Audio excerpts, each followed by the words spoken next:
मैं चित्तौड़गढ़ बोल रहा हूं, त्याग और बलिदान का प्रतीक। हां, मैं वही चित्तौड़गढ़ हूं जो कभी मेवाड़ की राजधानी हुआ करता था। मैं मेवाड़ की राजधानी रहा, लेकिन मैं कभी किसी के अधीन नहीं रहा। मेरी मिट्टी के कण कण में शौर्य और बलिदान की खुशबू आती है। मैं शक्ति, भक्ति, त्याग और बलिदान की धरती के रूप में जाना जाता हूं। मैं वही हूं जिसके आंचल में महाराणा प्रताप खेले, सती मीराबाई ने भगवान की भक्ति की और तो और चित्तौड़गढ़ की रानी पद्मिनी ने अपनी लाज बचाने के लिए जौहर किया था। मेरा जन्म आज से लगभग 1500 साल पहले मौर्य वंश के शासक चित्रांगन मौर्य ने करवाया था। उस समय मैं चित्रकूट के नाम से जाना जाता था। जब खिलजी के बेटे हिजर खां ने राज किया तब मेरा नाम हिजराबाद रखा गया था।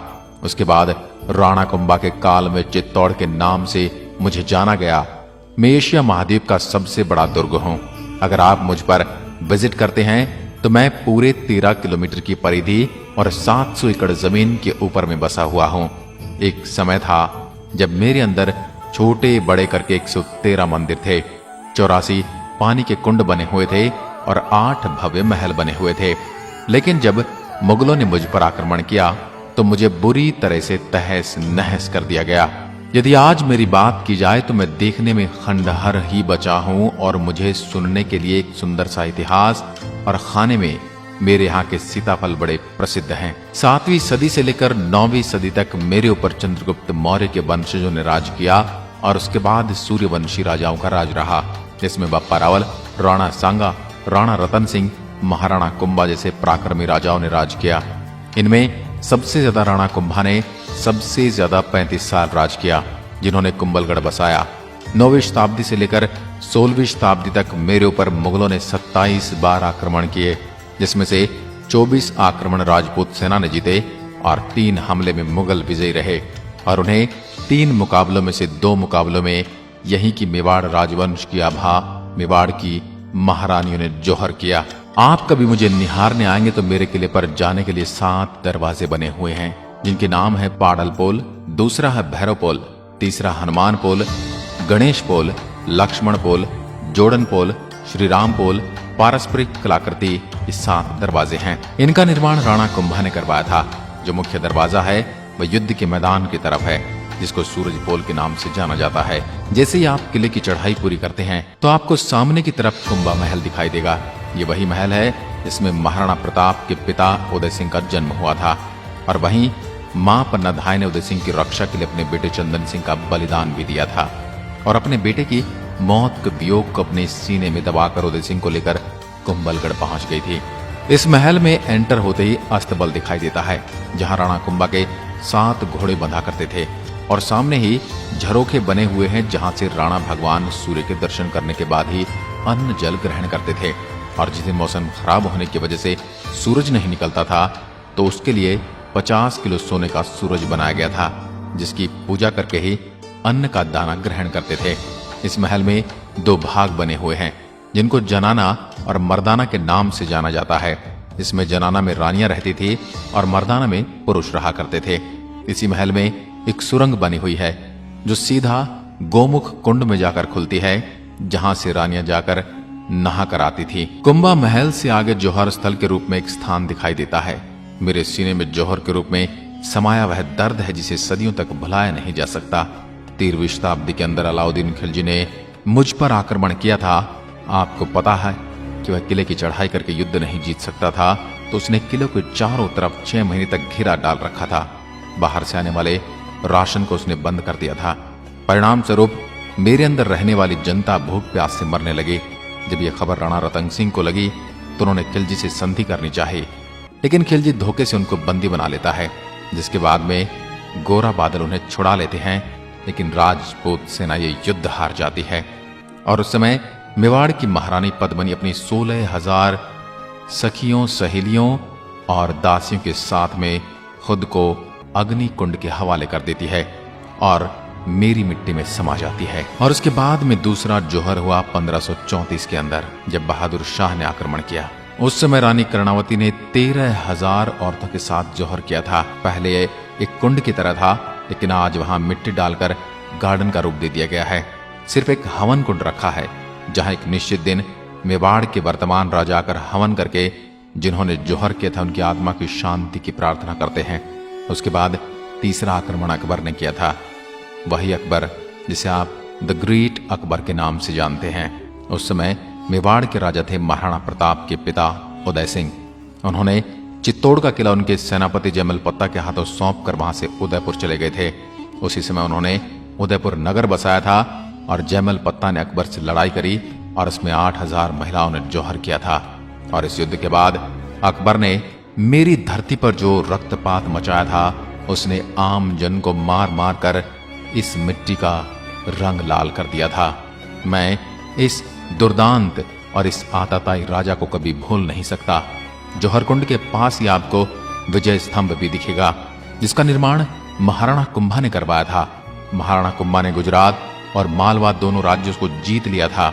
इसी की खुशी में उन्होंने विजय स्तंभ का निर्माण करवाया था। इसको बनने में पूरे 10 साल का समय लगा। उस समय इसको बनाने में 90 लाख का खर्च आया था। 122 फुट इसकी ऊंचाई है। इसके अंदर कुल 157 सीढ़ियां बनी हुई हैं और यह 9 मंजिला है और इसका आकार भोलेनाथ के डमरू के समान है। नीचे से 3 मंजिल चौड़ा है, बीच में 5 मंजिल संकरा है और ऊपर से 2 मंजिल फिर से चौड़ा है। मेरे राजस्थान पुलिस के बाएं हाथ पर इसी का सिंबल बना होता है। विजय स्तंभ के आसपास आपको टूटे फूटे खंडहर दिखेंगे। सब मेरे उस समय के मंदिर थे, जिनको अलाउद्दीन खिलजी ने रानी पद्मिनी के नहीं मिलने पर तोड़ दिया था और बाद के आक्रमणकारियों ने भी ऐसा।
थोड़ा आगे चलने पर पानी के बीच में आपको एक महल दिखाई देता है, जिसे पद्मिनी महल कहते हैं और जिसको समर पैलेस के नाम से भी जाना जाता है। गर्मी के समय में 4 महीने रानी पद्मिनी इसी महल में रहती थी, क्योंकि उस समय एसी या कूलर तो होते नहीं थे, जो गर्मी के कारण यह जल महल बनाया गया था। वहीं आपको एक और महल देखने को मिलता है, जिसमें रानी पद्मिनी अपनी दासियों के साथ रहती थी, जो 3 मंजिला था, लेकिन आज खंडहर है। रानी पद्मिनी जल महल में नाव के द्वारा जाया करती थी और उस समय लकड़ी की नाव होती थी। आज के समय में मेरे यहाँ सरकार ने गार्डन बना दिया है, जिसमें आपको हर तरह के गुलाब के फूल मिल जाएंगे। थोड़ा आगे चलने पर आपको भीमकुंड दिखाई देता है। ऐसा कहा जाता है कि राजा महाराजा के शासन से पहले यहाँ पांडव आए थे और उस जगह पर भीम ने अपने पैर से पानी निकाल दिया था। उसको भीमकुंड नाम से जाना जाता है। थोड़ा आगे चलने पर आपको सूरज पोल दिखता है, जो दुर्ग में आने का पुराना रास्ता भी है। यह 1303 में खिलजी ने आक्रमण किया था। तब इसी गेट पर चढ़ाई की थी। इस रास्ते पर भी 7 गेट बने हुए हैं। जब खिलजी ने आक्रमण किया था तब उसने एक एक करके सारे गेट तहस नहस कर दिए थे, जिसमें से 6 गेट पूरी तरह से टूटे हुए हैं, लेकिन जो सूरजपोल गेट है वो बचा हुआ है। सूरज की सबसे पहली किरण इसी गेट पर पड़ती है और इसका नाम इसी वजह से सूरजपोल है।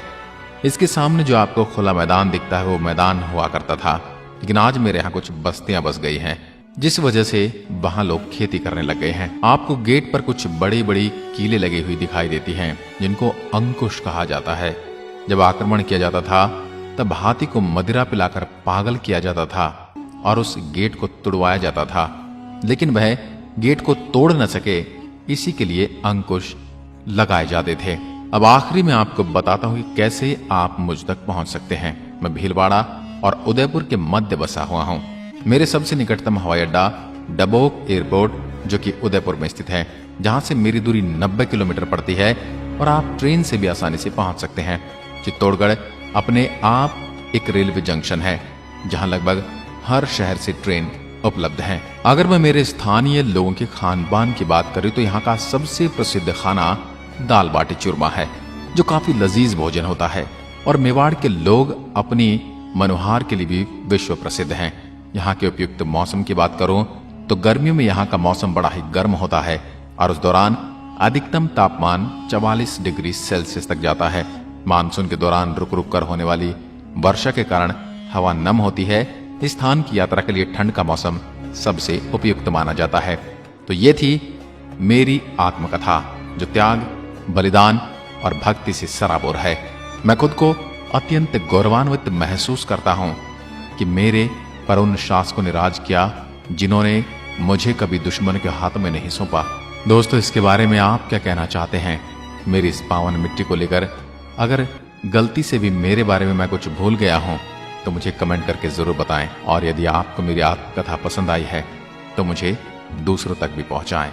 धन्यवाद। जय हिंद, जय भारत।